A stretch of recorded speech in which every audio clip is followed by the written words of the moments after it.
Okay, what's your name? Kim. And are you a mother? Yes. How many kids do you have? 2. What's your take on domestic violence? As far as Why do people stay in domestic violence relationships? And why do people put up with domestic violence? Why are people violent in relationships? I think people are violent because they have a lot of differences. Mhm.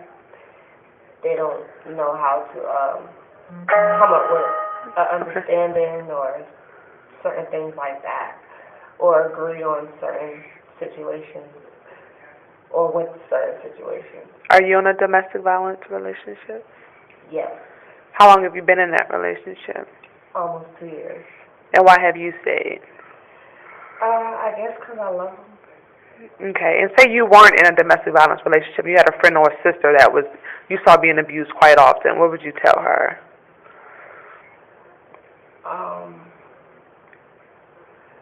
Really, I wouldn't know what to say to a person that's in that situation. Because you don't never know, the reasons, and you'll never understand what they're really going through? Yeah. So what do you see you and him in the next year? Together. So you're not going to leave the relationship? No. I feel you. I feel like people go through ups and downs. And if I asked him that, what would he say? Where did he see you guys in a year? He'll probably say the same thing. Because he's stuck. Okay. And have you ever asked him, like, why is he abusive? I know you said before you're abusive to him, right? He doesn't know he doesn't know why. He doesn't even know why he's acting like this. I guess he never behaved this way with anyone else until he got with me. Have you been an abuser in another relationship? Abuser? Like, have I abused other men? Yeah. Yeah. So do you think you carried it into this relationship, and then he kind of marked on it and became abusive? Yeah. That's what I think. Okay.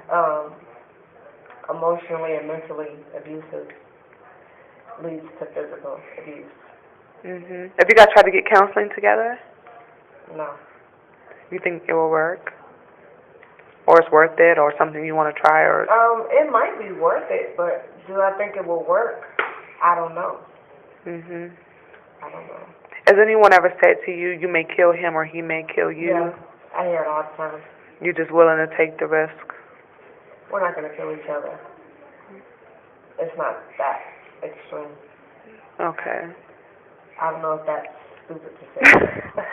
No, I'm sure a lot of people can relate to it, and a lot of people won't be able to relate to it. Like, there's certain situations out there that really needs help or really needs to be put to a stop. But us, I feel like we choose to behave this way.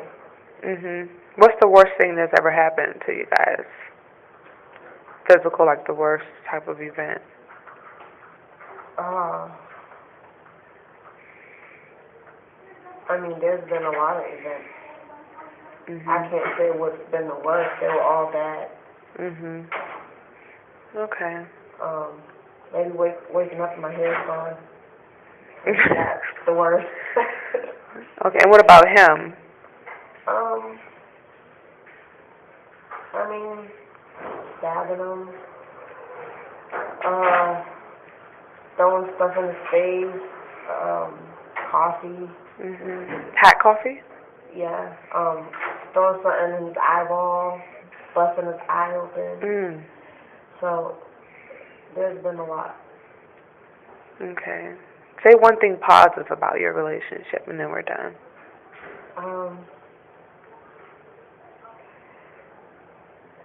I can't really say one thing. Say something positive about yourself. I mean, I'm just happier with him. Like, without him, I'm just a wreck, emotional and, I don't know, lost. It seems like I could be myself with him. Okay. Okay. All right, Kim. Well, that's it. Thank you.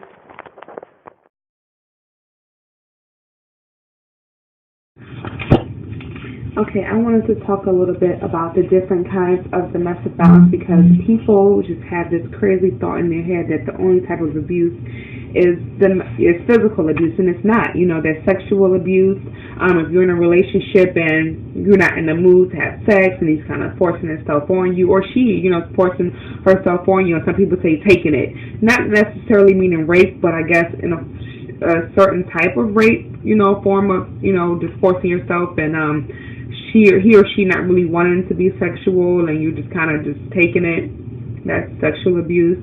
Emotional abuse, definitely putting you down, saying you're fat, you're too skinny, you never do anything with your life, or mental abuse, just always in your head, nagging you, being negative about everything you want to do, so it's not just physical abuse, and I've spoken to people about, my situation, and that's another thing. Doing this, I had to really be ready and be prepared because there are a lot of people that are going to be supportive, and then there are a lot of people that are going to be just judgmental and not really care. And a lot of times those are people that may not be in a domestic violence relationship. Well, I could say those are a lot of people that may not be in a relationship where they're being physically abused, but they could be mentally and emotionally abused because some women will say, my man will never put his hands on me. What? You crazy? How could you be with him? Da-da-da-da. But yet, you're telling me he is always saying I'm fat, or he don't let me go anywhere, he don't want me to go anywhere.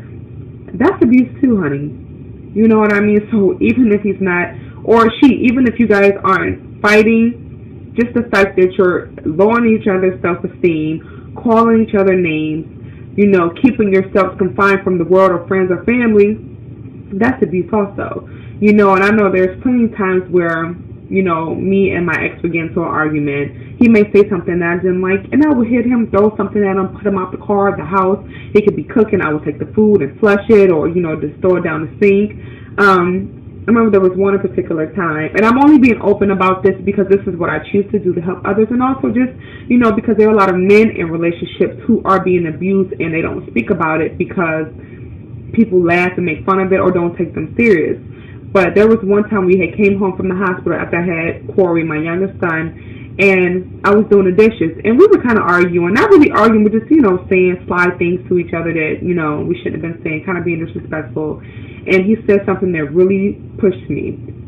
And as I was washing dishes, I took the dish rack and I smacked him across the face. Dish rack that was wet. I smacked him across the face with it. He didn't hit me or anything. He started trying to pack his stuff up so he can leave. And I'm saying, you're not going nowhere. I just had your baby. You're going to stay here and help me. He's like, no, I'm going to go because it's not right. Let me go for a few days and I'll come back. Here's some money, whatever. So I kept pushing him. Just kept pushing him, kept shoving him. So he pushed me on the couch, and I grabbed my cell phone and tried to call the police. He took the phone. At first I was pretending like I was dialing 911. And he was like, Word, you going to call the police on me? You smacked me, and you're going to call the police on me? So when I seen him starting to really get frustrated, then I really called the police. And as I was talking to the police, he took the phone and broke it. So as he was leaving out the door with his suitcase, the police were coming up the steps. And he's like, still being funny. Pick up your homeboys coming up the steps. So the police came in, and I told him what happened. I told him I smacked him with the rag and everything. And he still went to jail because he took the phone and broke it. Nowadays, if you interrupt a police call, that's kind of like you can really get in trouble for that.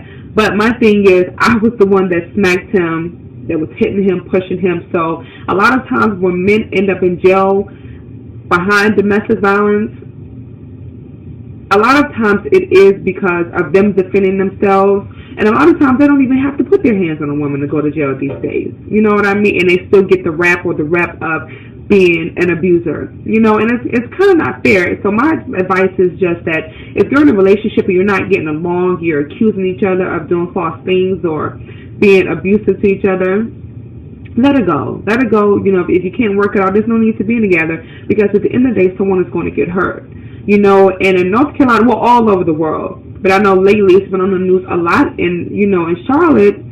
Just, he killed her, she killed him over petty stuff. There was a young girl who was dating an older guy, and she used to fight him all the time, and she was in jail.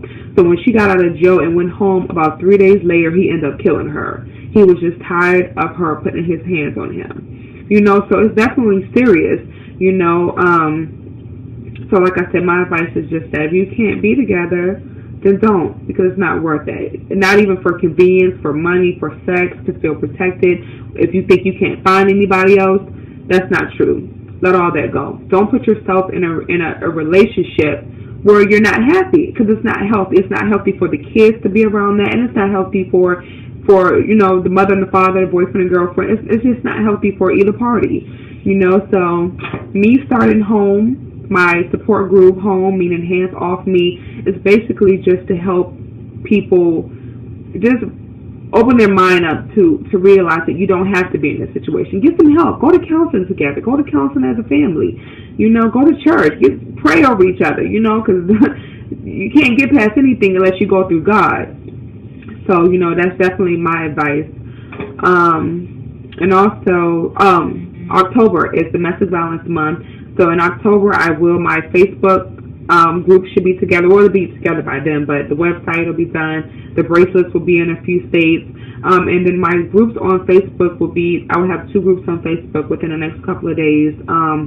One group is for women who have a partner either dead or in jail, just a support group for us women, because I know there's women who need help, that are by themselves, that don't have families, that have left their families because of this relationship, and now they don't have anyone. So if there's a woman in need of Pampers or milk or gas to go to to a doctor's appointment, I want my group to be able to support each other, even if it's everyone chipping in $5 to $10 each.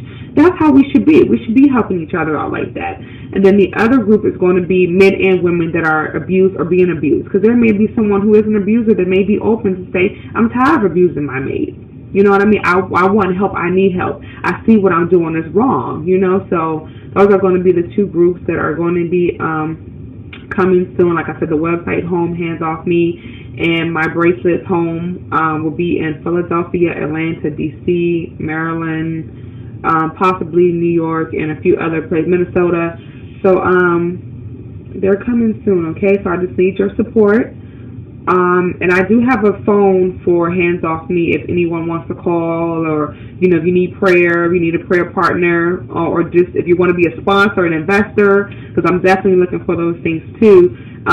The number is area code 240-319-3558. Again, that's area code 240-319-3558. And my email address is Shamelle, SHAMELLE Jackson, JACKSON @yahoo.com. All right, thank you. What's up, and we support the movement. Hands off.